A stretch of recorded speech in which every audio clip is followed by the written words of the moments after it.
note the difference one feels with the side that was attended to a few seconds ago, a few minutes ago, and the side which was not.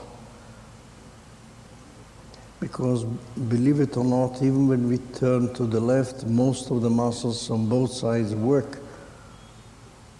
But those to which, or to the side, on the side where we attend to our sensations, to our feelings, to the kinesthetic sense, to the space around, to whatever we do, the side which is attended to is the side where the real change takes place. It's of course not on the side, but on the brain, the nervous system in general. Hence the importance of doing it on one side and let the other side go through the corpus callosum to the other hemisphere and improving it. Though the improvement in that takes hours, while the attended side is immediately affected. I mentioned one of the books or famous works by Professor Speransky, a basis for a new theory of, or a new basis for a theory of medicine. And in that book, he observed at the Pavlov Institute in Moscow, one day a phenomenon which struck him and was the origin of the entire life's work. He was in a hospital making an injection to somebody's left arm. And you know, when you inject something in the arm, there's first the prick, the hole that is made by the needle. Then there is, of course, an immediate appeal of blood in the place, and after a few seconds afterwards, histamine that comes, that the body exudes in order to heal the place.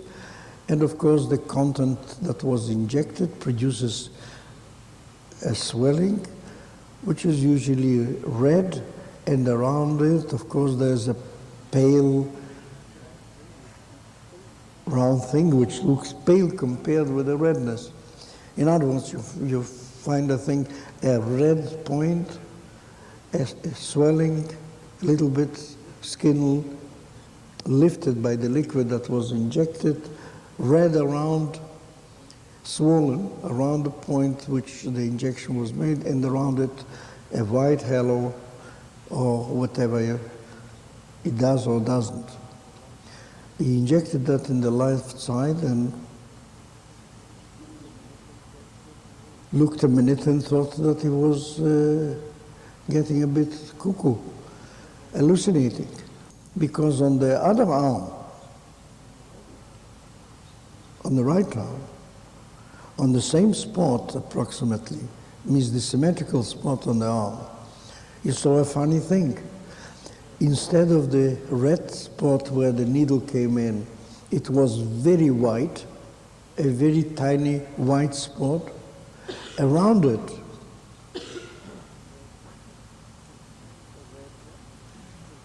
a red one corresponding to the swelling of the other arm. In fact, he saw like an image, a color complementary image of what he saw on the left arm, in which the injection was made. He was so astonished and didn't believe his eyes because he's never seen anything like that he asked his assistant there, "Can you see both arms?" And as they confirmed it, he thought that was a very queer sort of phenomenon. Everybody would, except many people say it's queer and therefore give it queer, so what? Give it up and tell somebody of a queer phenomenon. But he was so interested and said, obviously, That could not happen if there were not a nervous system.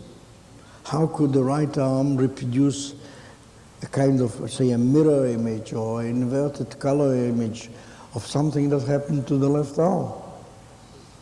Obviously, that affected some part of the nervous system, which in the nervous system it could be performed like that. I don't really know. But without a nervous system, it was unthinkable. And he proceeded with a series of research programs to find out that, in fact, you could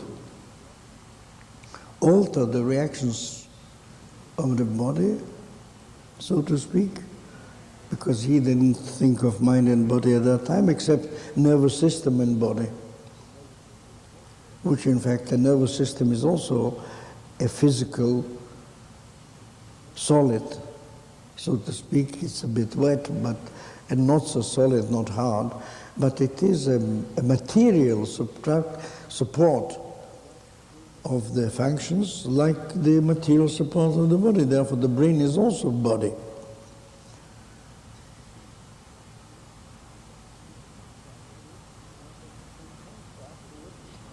And hence, afterwards, he found that he could propose a new basis of medicine, which is actually the basis on which all my work was founded, except that I came by Speransky at the end of my career. And I found it an extraordinary, illuminating book. And if you have a chance of reading it, you will see that reading through the book, and especially the conclusions, you would think that he would be fit to come to this course and teach together with me. But can you see, therefore, that the idea of working on one side and doing something like that turns out to be now with the years confirmed and qualified in different ways by Sperry's work and by what we do here. We always did it on one side already, I don't know, nearly 40 years ago. And let the other one improve through the corresponding hemisphere and through the corpus callosum, which connects the two. But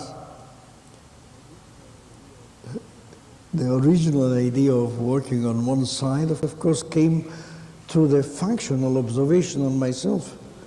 And only afterwards, with the years, I actually wrote nothing after that, because I wasn't sure. I thought if I write things like that, people will think, oh, what would you think of a quack? Could write only silly tricks like that.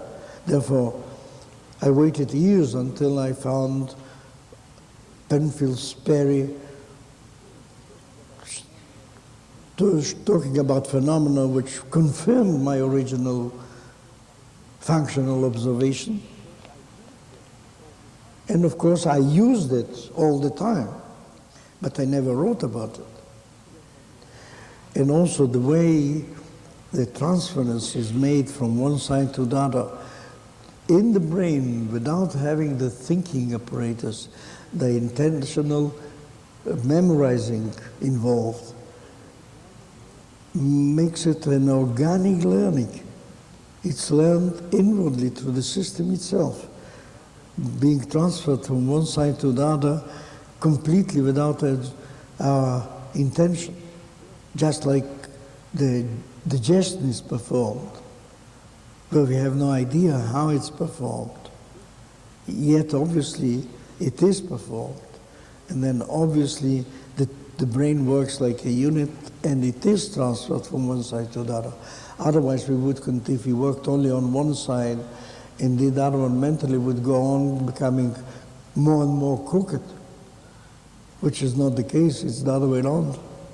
We're becoming better, easier, more organized, more straight.